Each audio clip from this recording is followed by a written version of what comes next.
रात का समय हल्की बारिश की आवाज बाहर सुनाई दे रही है। रसोई में बहू खड़ी है। हल्का तनाव उसके चेहरे पर साफ नजर आता है। वो सास को देखती है जो कुछ खास मसाला एक कटोरी में मिला रही है। बहू छुपकर देखती है और बड़बड़ाती है। बहू, पता नहीं क्या मिला रही हैं खाने में, रोज कुछ न कुछ अलग देती हैं। मुझे जरूर टोटका कर रही होंगी। बहू का कमरा। रात का समय है। बहू बिस्तर पर लेटी है। सास चुपचाप उसके पास आती है और उसके पेट पर प्यार से हाथ फेरती हैं। बहू डर कर आंखें खोलती है। बहू डरते हुए, आप यहां क्या कर रही हैं सास? धीरे से मुस्कुराते हुए, कुछ नहीं बेटा, बस तुम्हारे और बच्चे के लिए प्रार्थना कर रही थी। सास चली जाती हैं, लेकिन बहू का शक और गहरा हो जाता है। अगली रात रसोई में बहू खाना बना रही है, लेकिन आज उसके हाथ में नींद की गोलियां हैं। वह उन्हें चुपचाप खाने में मिला देती है। बहू सास के कमरे में जाती है।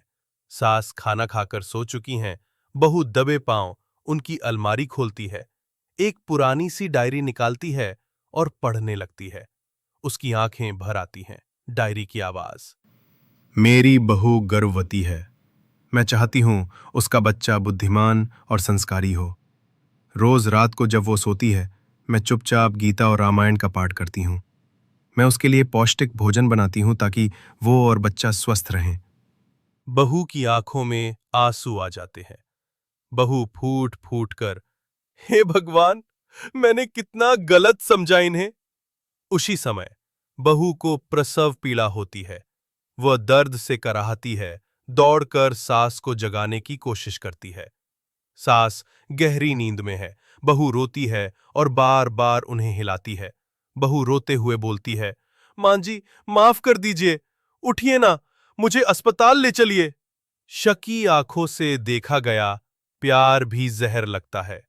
सच्चाई जाने बिना किसी पर इल्जाम लगाना सिर्फ रिश्तों को तोड़ता है। विश्वास हर रिश्ते की नींव होता है।